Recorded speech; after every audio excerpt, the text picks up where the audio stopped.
17-year-old Lucius Domitius Nero. 5468, Nero. Portrait of Nero, Capitoline Museums. Nero ruled from 54 to 68. During his rule, Nero focused much of his attention on diplomacy, trade, and increasing the cultural capital of the empire. He ordered the building of theaters and promoted athletic games. His reign included the Roman-Parthian War, a successful war and negotiated peace with the Parthian Empire, 5863, the suppression of a revolt led by Boudicca in Britannia, 6061, and the improvement of cultural ties with Greece. However, he was egotistical and had severe troubles with his mother, who he felt was controlling and overbearing. After several attempts to kill her, he finally had her stabbed to death. He believed himself a god and decided to build an opulent palace for himself. The so-called Domusura, meaning golden house in Latin, was constructed atop the burnt remains of Rome after the Great Fire of Rome, 64.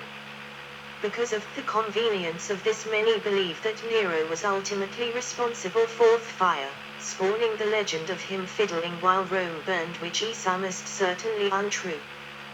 The Domusura was a colossal feat of construction that covered a huge space and demanded new methods of construction in order to hold up the golden, jewel-encrusted ceilings. By this time Nero was hugely unpopular despite his attempts to blame the Christians for most of his regime's problems. A military coup drove Nero into hiding. Facing execution at the hands of the Roman Senate, he reportedly committed suicide in 68. According to Cassius Dio, Nero's last words were, "Jupiter, what an artist perishes in me." 28, 29, 68, 69, year of the four emperors. Since he had no heir, Nero's suicide was followed by a brief period of civil war, known as the Year of the Four Emperors. Between June 68 and December 69, Rome witnessed the successive rise and fall of Galba, Otho and Vitellius until the final accession of Vespasian, first ruler of the Flavian dynasty. The military and political anarchy created by this civil war had serious implications, such as the outbreak of the Batavian Rebellion. These events showed that a military power alone could create an emperor. 30. Augustus had established a standing army, where individual soldiers served under the same military governors over an extended period of time. The consequence was that the soldiers in the provinces developed a degree of loyalty to their commanders, which they did not have for the emperor. Thus the empire was, in a sense, an union of inchoate principalities, which could have disintegrated at any time. 31. Through his sound fiscal policy, the Emperor Vespasian was able to build up a surplus in the treasury, and began construction on the Colosseum. Titus, Vespasian's son and successor, quickly proved his merit, although his short reign was marked by disaster, including the eruption of Mount Vesuvius in Pompeii. He held the opening ceremonies in the still unfinished Colosseum, but died in 81. His brother Domitian succeeded him. Having exceedingly poor relations with the Senate, Domitian was murdered in September 96. 69-96, Flavian dynasty. The Flavians, although a relatively short-lived dynasty, helped restore stability to an empire on its knees. Although all three have been criticized, especially based on their more centralized style of rule, they issued reforms that created a stable enough empire to last well into the 3rd century. However, their background as a military dynasty led to further marginalization of the Roman Senate, and a conclusive move away from princeps, or first citizen, and toward imperator, or emperor. 69-79, Vespasian. Vespasian was a remarkably successful Roman general who had been given rule over much of the eastern part of the Roman Empire. He had supported the imperial claims of Galba, after whose death Vespasian became a major contender for the throne. Following the suicide of Otho, Vespasian was able to take control of Rome's winter grain supply in Egypt, placing him in a good position to defeat his remaining rival Vitellius. On the 20th of December, 1969, some of Vespasian's partisans were able to occupy Rome. Vitellius was murdered by his own troops and, the next day, Vespasian, then 60 years old, was confirmed as emperor by the Senate. Although Vespasian was considered an autocrat by the Senate, he mostly continued the weakening of that body begun in the reign of Tiberius. The degree of the Senate's subservience can be seen from the post-dating of his accession to power by the Senate to the 1st of July, when his troops proclaimed him emperor, instead of the 21st of December, when the Senate confirmed his appointment. Another example was his assumption of the censorship in 73, giving him power over the makeup of the Senate. He used that power to expel dissident senators.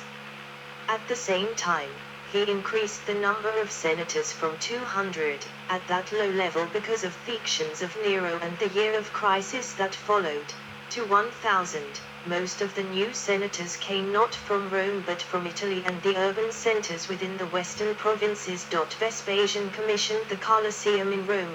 Vespasian was able to liberate Rome from the financial burdens placed upon it by Nero's excesses and the civil wars. To do this, he not only increased taxes, but created new forms of taxation. Also through his power as censor, he was able to carefully examine the fiscal status of every city and province, many paying taxes based upon information and structures more than a century old.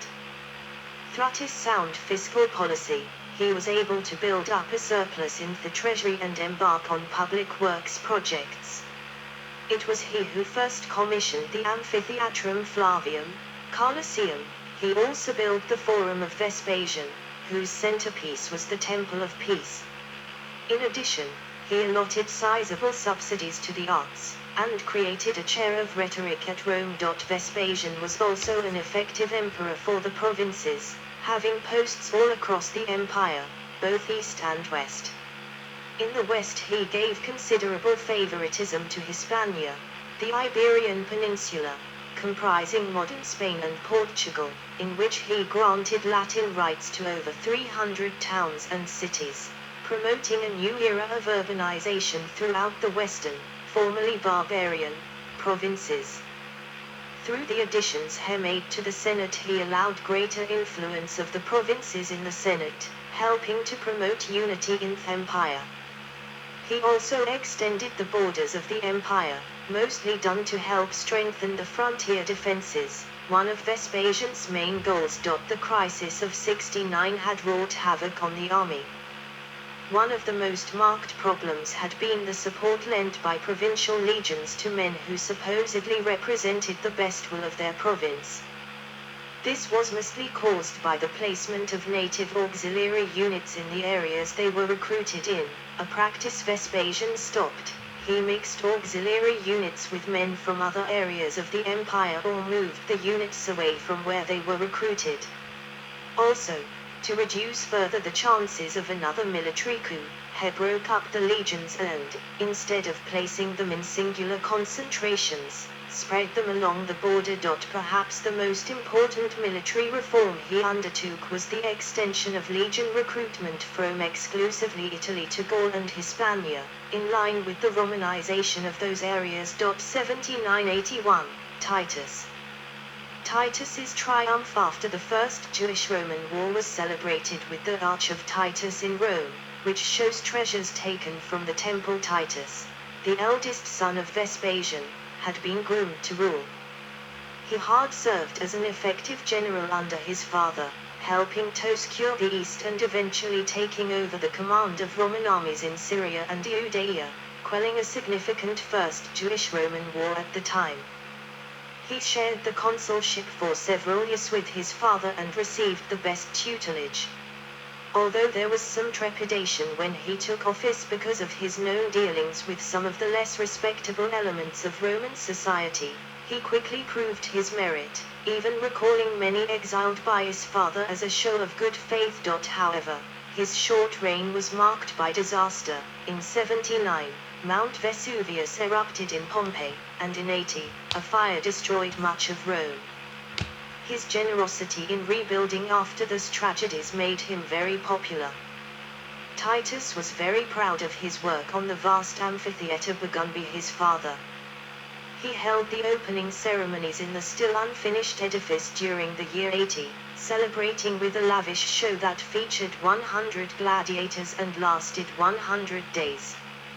Titus died in 81 at the age of 41 of what is presumed to be illness. It was rumored that his brother Domitian murdered him in order to become his successor, although these claims have little merit.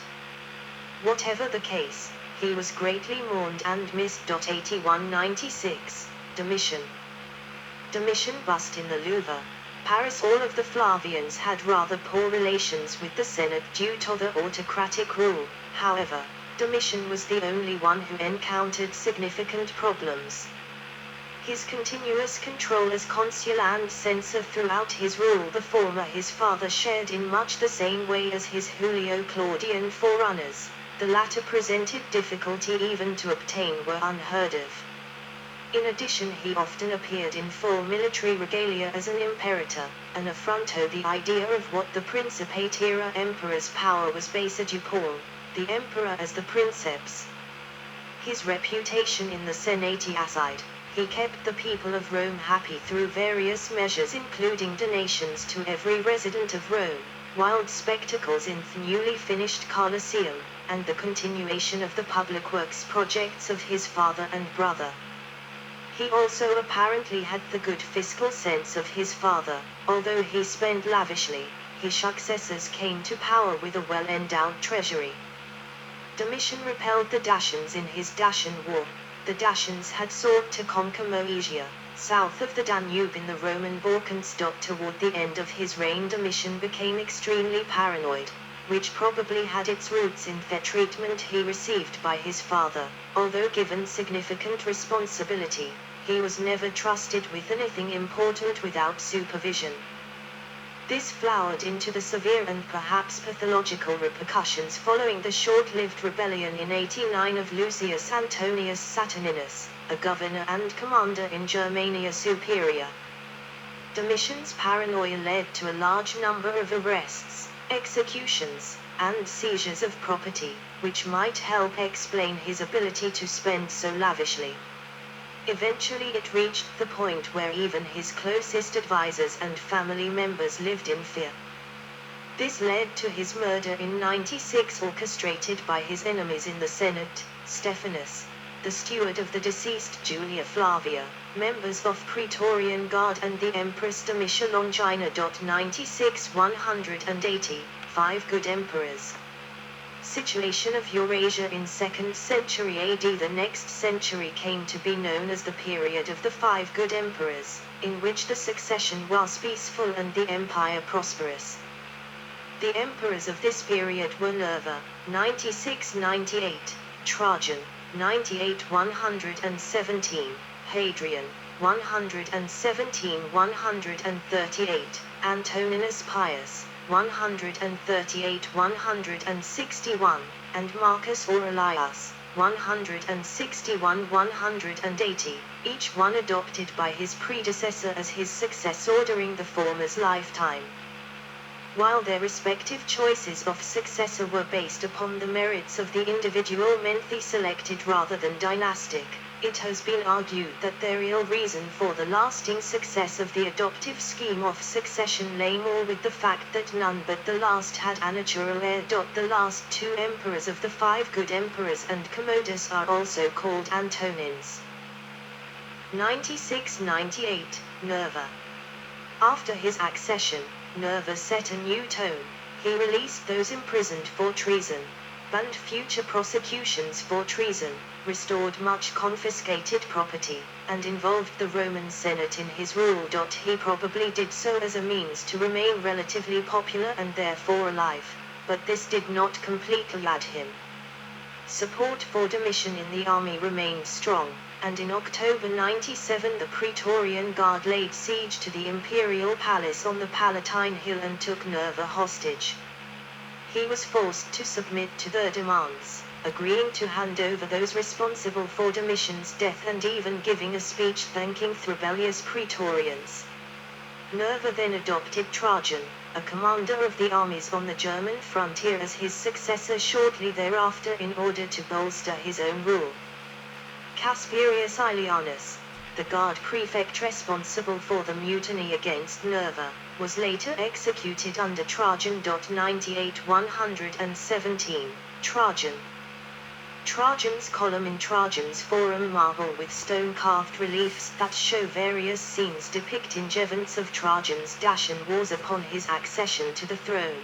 Trajan prepared and launched a carefully planned military invasion in Dacia, a region north of the lower Danube whose inhabitants the Dacians had long been an opponent to Rome.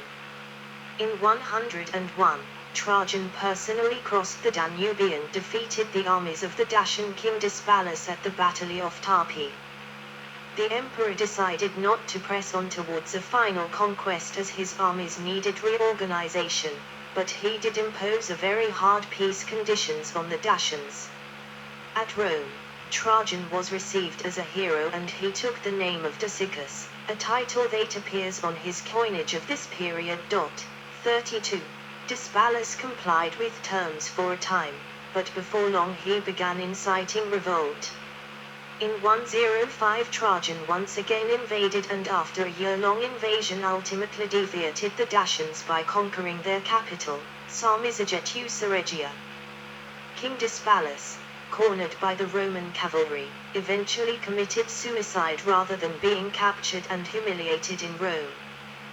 The conquest of Dacia was a major accomplishment for Trajan, awarded 123 days of celebration throughout the empire. He also constructed Trajan's column in the middle of Trajan's Forum in Rome to glorify the victory. In 112, Trajan was provoked by the decision of Osroes I to put his own nephew Axidares on the throne of Kingdom of Armenia. The Arsacid dynasty of Armenia was a branch of the Parthian royal family established in 54. Since then, the two great empires had shared hegemony of Armenia. The encroachment in the traditional Roman sphere of influence by Osroes ended the peace which had lasted for some 50 years. 33. The maximum extent of the Roman Empire under Trajan, 117. Trajan first invaded Armenia. He deposed the king and annexed it to the Roman Empire. Then he turned south into Parthian territory in Mesopotamia, taking the cities of Babylon, Seleucia and finally the capital of Ctesiphon in 116, while suppressing the Kittos War, a Jewish uprising across the eastern provinces. He continued southward to the Persian Gulf, whence he took Mesopotamia as a new province of the empire and lamented that he was too old to follow in the steps of Alexander the Great and continue his invasion eastward. But he did not stop there. In 116, he captured the great city of Susa. He deposed the emperor Osroes I and put his own puppet ruler Parthamaspates on the throne. Not until the reign of Heraclius would the Roman army push so far to the east, and Roman territory never again reached so far eastward. During his rule, the Roman Empire reached its greatest extent. It was quite possible for a Roman to travel from Britain to the Persian Gulf without leaving Roman territory. 117-138, Hadrian. Parts of Hadrian's wall in Britain remain to this day. Despite his own excellence as a military administrator, Hadrian's reign was marked more by the defense of the empire's vast territories, rather than major military conflicts. He surrendered Trajan's conquests in Mesopotamia, considering them to be indefensible.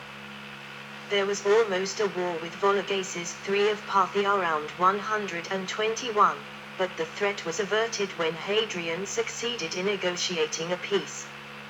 Hadrian's army crushed the Bar Kokhba revolt, a massive Jewish uprising in Judea, 132-135. Hadrian was the first emperor to extensively tour the provinces, donating money for local construction projects as he went. In Britain, he ordered the construction of a wall, the famous Hadrian's Wall, as well as various other such